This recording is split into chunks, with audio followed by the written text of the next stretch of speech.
Hi అండి, అందరికీ welcome to my channel KK biology. So అందరికీ తెలుసు కదా, ఎంఆర్ఎస్ నోటిఫికేషన్ రిలీజ్ అయింది. సో మనకి ఎంఆర్ఎస్లో వేరియస్ వేకెన్సీస్ అయితే ఉన్నాయి. పీజెటీస్ ఉన్నాయి, టీజెటీస్ ఉన్నాయి, ప్రిన్సిపల్స్ ఉన్నాయి, నెక్స్ట్ హాస్టల్ వార్డెన్ ఉంది, ఏఎన్ఎం ఉన్నది, స్లాబ్ అటెండెంట్ కూడా ఉన్నాయి. సో దీంట్లో ఏంటంటే హాస్టల్ వార్డెన్కి ఎవరైతే ప్రిపేర్ అవుతుందో వారికి నోట్స్ అయితే ప్రొవైడ్ చేద్దాం అనుకుంటున్నాను. సో దీంట్లో మనకి ఏంటంటే హాస్టల్ వార్డెన్లో ఎగ్జామ్ అనేది టైర్ 1, టైర్ 2గా ఉంటుంది. టైర్ 2 రాయడం ఎలిజిబిలిటీ కోసం టైర్ 1 అనేది ఎగ్జామ్ కండక్ట్ చేస్తున్నారు. సో టైర్ 1 ఏంటంటే మనకి general awareness and current affairs ఉంటుంది. రిగార్డింగ్ టు అంటే రిలేటెడ్ టు ద మనకి ఎడ్యుకేషన్ ఇన్ఫర్మేషన్ గురించి ఉంటుందన్నమాట. నెక్స్ట్ అలాగే రీజనింగ్ ఉంటుంది, నెక్స్ట్ క్వాంటిటేటివ్ యాప్టిట్యూడ్ ఉంటుంది, నెక్స్ట్ అలాగే లాంగ్వేజెస్లో మనకి ఇంగ్లీష్, హిందీ అండ్ తెలుగు కూడా ఉంటుంది. ఈచ్ సబ్జెక్ట్ మనకి 10 మార్క్స్కి ఉంటుంది అనమాట. అలాగే నాలెడ్జ్ ఆఫ్ ఐసిటీ కూడా ఉంటుంది. సో నేను ఈచ్ పార్ట్ కూడా నేను నోట్స్ ప్రొవైడ్ చేస్తాను. దాంట్లో ఫస్ట్ నేను నాలెడ్జ్ ఆఫ్ ఐసిటీ గురించి, అంటే ఈజీ టాపిక్, తొందరగా అయిపోతుంది, చదివేసి పెట్టేసుకున్నాం అనుకో 15 మార్క్స్ మన హ్యాండ్లో ఉంటుంది కదా అనిపిస్తుంది. నేను ఫస్ట్ నాలెడ్జ్ ఆఫ్ ఐసిటీ కోసం స్టార్ట్ చేశాను. సో నాలెడ్జ్ ఆఫ్ ఐసిటీ 15 మార్క్స్కి ఉంటుంది. దాంట్లో ఏమేమి టాపిక్స్ ఉంటాయంటే ఫండమెంటల్స్ ఆఫ్ కంప్యూటర్ సిస్టమ్ ఉంటుంది, బేసిక్స్ ఆఫ్ ఆపరేటింగ్ సిస్టమ్ ఉంటుంది, ఎంఎస్ ఆఫీస్, అలాగే keyboard shortcuts and their uses ఉంటాయి. Next important of computer terms and abbreviations, computer networks ఉంటుంది, cyber security and internet. These are the topics అండి. Knowledge of ఐసిటీలో మనకి ఈ topics అనేవి ఉంటాయి. So each and every topic కోసం డీటెయిల్గా నేను ప్రతిదీ కూడా ఎక్స్ప్లెయిన్ చేస్తాను. సో ఫస్ట్ వన్ చూసుకుంటే fundamentals of computer system.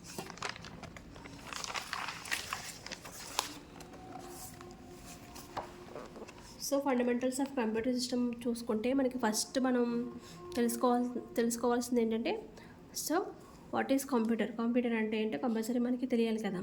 So దాంట్లో కంప్యూటర్ అంటే ఏంటంటే, కంప్యూటర్ అనేది అందరికీ తెలిసిందే, an electronic device that accepts the data and process it into the useful information is called the computer.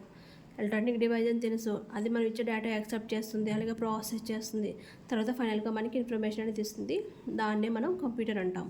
So మనకి there are 2 main aspects of the computer. So one is the input and second one is the output. Input and output. So what is input? The data we enter into the computer is called the input. The data we enter into the computer is called the input. So మనం ఏదైతే information కోసం లేకపోతే మనకి ఏదైతే output రావాలనుకుంటున్నామో అది enter చేస్తామో దాన్ని మనం ఇన్పుట్ అంటాం. So input basically are raw facts for which we want to the system to process and give us an outcome. Input basically are raw materials for which we want to the system process and give us an outcome. So మనం ఏదైతే అవుట్కమ్గా రావాలనుకుంటున్నామో దానికి మనం ఏదైతే రా facts ఇస్తామో దాన్ని మనం ఇన్పుట్గా అనుకుంటాం. నెక్స్ట్ ఏంటంటే output. So what is output? Output అంటే ఏంటంటే the answer that the computer provides in turn of the raw data entered is called the output. So మనం ఏదైతే ఇన్ఫర్మేషన్ ఏదైతే మనకి ఫర్ ఎగ్జాంపుల్ ఒక ఏదైనా మనం తయారు చేయాలనుకుంటున్నాం, ఒక ఇన్ఫర్మేషన్ కావాలి. సో దాన్ని ఒక టేబుల్ ఫామ్లో కావాలనుకుంటున్నాం. సో ఆ డేటాను మనం ఎంటర్ చేస్తే మనకి అది ఒక ఎక్సెల్ షీట్లో ఎక్సెల్ ఫామ్లో మనకు చూపించింది అనుకో. సో దాన్ని మనం ఏమంటాము? అవుట్పుట్ అంటాం కదా. సో ఇక్కడ కూడా ఏంటంటే the answer that the computer provides in turn of the raw data entered is called the output. Next evolution of computer.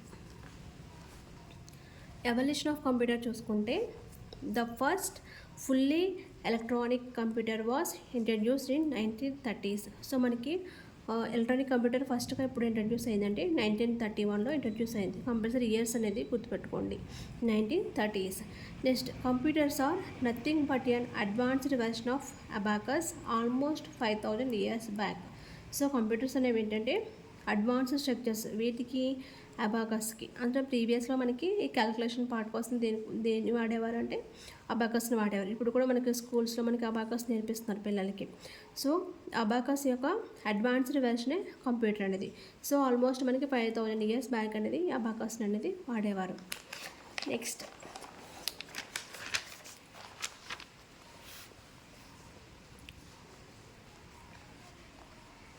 Next చూసుకుంటే మనకి జనరేషన్స్ ఆఫ్ కంప్యూటర్ చూసుకుంటే దెర్ ఆర్ మనకి జనరేషన్స్ ఆఫ్ కంప్యూటర్లో మనకి 5 జనరేషన్స్ అనేవి ఉన్నాయి. So there are there are a total 5 generations of a computer. So చూసుకుంటే first generation. So first జనరేషన్లో ఏమేమి ఉండేవంటే వాక్యూమ్ ట్యూబ్స్ అనమాట. సో ఫస్ట్ జనరేషన్ ఇయర్ ఏంటంటే 1940 to 1956. సో కంపల్సరీ ఇయర్స్ అనేవి అయితే గుర్తుంచుకోవాలి. మనకి ఈజీగా ఒకవేళ అడిగితే ఫస్ట్ జనరేషన్ ఆఫ్ కంప్యూటర్స్ని ఏ ఇయర్ నుంచి ఏ ఇయర్ వరకు అనేది ఇచ్చడానికి ఆప్షన్లో అప్పుడు ఏంటంటే మనం పిక్ చేయాల్సింది 1942 to 1956. So first generations of computers ఎప్పుడంటే 1940 నుంచి 1956 వరకు.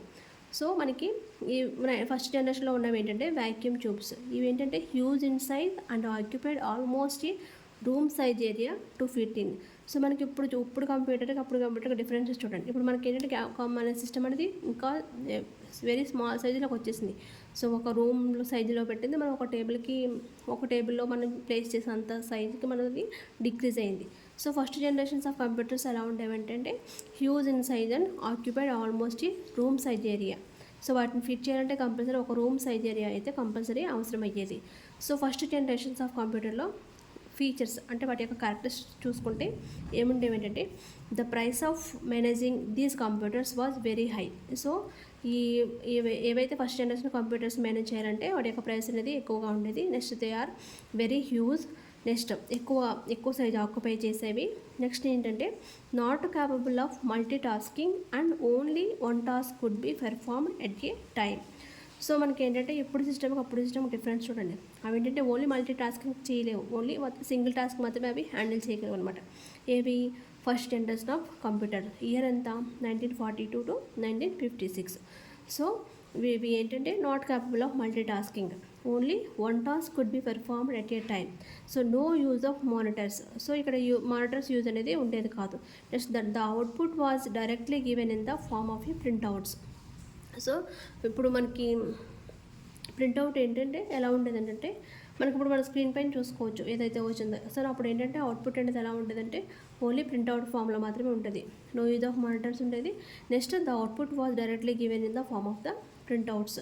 Next the electricity consumption was very high. So electricity consumption కూడా చాలా ఎక్కువగా ఉండేదన్నమాట. సో ఈ ఫస్ట్ జనరేషన్స్ ఆఫ్ కంప్యూటర్స్కి ఎగ్జాంపుల్స్ మనం చూసుకుంటే examples of computers developed in these generations are the ENIAC. ENIAC full form ఏంటంటే electric, numeric, integrated and computer. Electric, numeric, integrated and computer. ENIAC full form కూడా గుర్తుంచుకోవాలి. Electric, numeric, integrated and computer. ఇది ఏంటంటే examples of first generation of computer గురించి అనమాట. So ఇంకా ఉన్నాయి.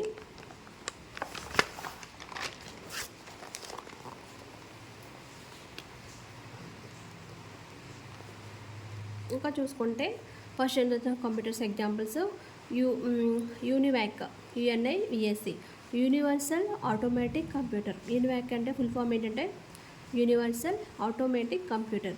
Next EDSAC, EDSAC, electronic delay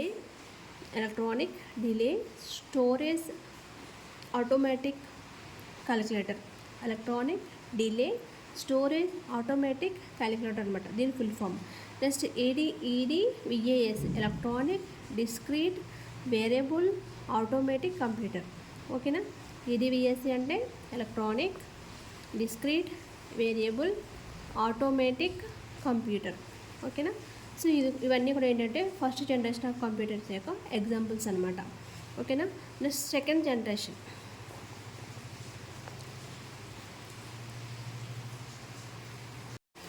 next second generation of computers చూసుకుంటే the first transistor was invented in 1947 but could never be used in the computer until the 1950s. So second generation of years చూసుకుంటే మనకి ఎప్పటి నుంచి అంటే 1956 నుంచి 1963 వరకు. Okay, years కూడా గుర్తుంచుకోండి. సెకండ్ జనరేషన్ ఆఫ్ కంప్యూటర్స్ ఎప్పుడు ఏ ఇయర్లో ఉంటుందో, ఏ ఇయర్ మధ్యలో ఉందంటే 1956 నుంచి 1963 వరకు. So the first transistor was invented 1947లో మనకి ట్రాన్సిస్టర్ అనేది ఇన్వెంటెడ్ అయింది సెకండ్ జనరేషన్ ఆఫ్ కంప్యూటర్స్ ఆ టైంలో. బట్ ఏంటంటే ఇది ఎప్పటి వరకు యూజ్ చేయలేదంటే 1950 వరకు కూడా యూజ్ చేయలేదు. ఓకేనా. Next features of the second generation of computer. The speed of the transistor decided the speed of the computer.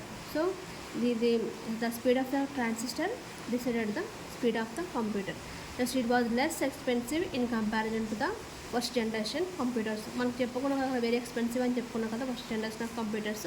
So second generation of computers అనేవి less expensive and compare to the first generation computers.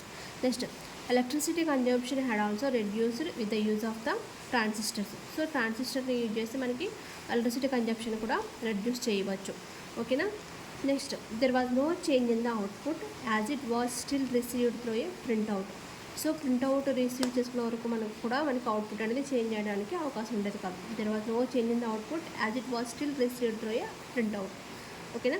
Next from machine language there was change to usage assembly language in computers. Thus now computers could unclustered words. Next high level programming languages for used. Second generation of కంప్యూటర్స్లో మనకి high level of program languages అనేవి use చేయడం అనేది జరిగింది. Next two significant developments during this phase include the development of FORTRAN or formula translation. FORTRAN అంటే ఏంటంటే formula translation. Next COBOL full form ఏంటంటే common business oriented language which was developed for a business use. మనకి దీన్ని దేనికి use చేసేవారంటే business purpose use చేయడం అనేది జరిగింది. ఇది second generation of computers. Next third generation of కంప్యూటర్స్లో మనకి దీన్ని ఈ కాలాన్ని ఏమంటారంటే ఇంటిగ్రేటెడ్ సర్క్యూట్స్ అనమాట. థర్డ్ జనరేషన్ ఆఫ్ కంప్యూటర్స్ ఏంటంటే ఇంటిగ్రేటెడ్ సర్క్యూట్స్. టైం ఎప్పటి నుంచి ఎప్పటి వరకు అంటే 1964 నుంచి 1971 వరకు. 1964 to 1971 వరకు. The phase when the usage of keyboards and monitors has started for the input and output. So మనకి ఈ ఫేజ్లో థర్డ్ జనరేషన్లో మనకి కీబోర్డ్స్ అండ్ మానిటర్స్ యూజ్ చేయడం అనేది స్టార్ట్ అయింది. ఎప్పుడు థర్డ్ జనరేషన్లో. Next the transistors had been reduced in size and were placed in a silicon chips. This increased the speed of the computers. So మనకి ట్రాన్సిస్టర్ని ఏంటంటే చిప్స్లో వాటి యొక్క సైజుని రెడ్యూస్ చేసేసి సిలికాన్ చిప్స్లో వాటిని ప్లేస్ చేయడం జరిగింది. సో దానివల్ల ఏమైందంటే మనకి కంప్యూటర్ యొక్క స్పీడ్ కూడా మనకి ఇంక్రీజ్ అవ్వడం అనేది జరిగింది. ఇదంతా ఎప్పుడు జరిగిందంటే థర్డ్ జనరేషన్లో జరిగింది. So features of third generation చూసుకుంటే the integrated circuits were used where small circuits could work as efficiently as the larger ones. The integrated circuits were used where small circuits could work as efficiently as the larger ones. So integrated అంటే పెద్ద వాటి కంటే small సర్క్యూట్స్ని use చేయడం జరిగింది, కానీ work అనేది ఎఫిషియెంట్గా మాత్రం larger once కంటే ఎఫిషియెంట్గా ఉంటుంది. Next multi tasking could be done in the computers developed during the third phase. So మనకి ఫస్ట్ జనరేషన్ ఆఫ్ కంప్యూటర్లో చూసుకుంటే ఓన్లీ సింగిల్ మల్టీ టాస్కింగ్ కాదు, ఓన్లీ వన్ టాస్క్ మాత్రమే జరిగేది. బట్ థర్డ్ జనరేషన్ నుంచి మనకి స్టార్ట్ అయింది ఏంటంటే మల్టీ టాస్కింగ్ అనేది స్టార్ట్ అయింది అనమాట. Multitasking could be done in the computers developed during the third phase. So next functions of the computer were based on the memory of the monitor. So ఈ functions of the computer were based on the memory మీద depend అంటే memory of the monitor memory మీద depend అయి ఉంటుంది అనమాట. దీనికి examples ఏంటంటే PDP-8, IBM 360, ICL 2900 etcetera. ఇవన్నీ కూడా థర్డ్ జనరేషన్ ఆఫ్ కంప్యూటర్స్కి ఎగ్జాంపుల్స్ అనమాట. PDP-8, IBM 360, ICL 2900 అనేది examples of the third generation. ఇంకా fourth generation and fifth generation కూడా ఉంది. సో వాటి కూడా నేను నోట్స్ ప్రిపేర్ చేసి మీకు ప్రొవైడ్ చేస్తాను. So please do subscribe my channel.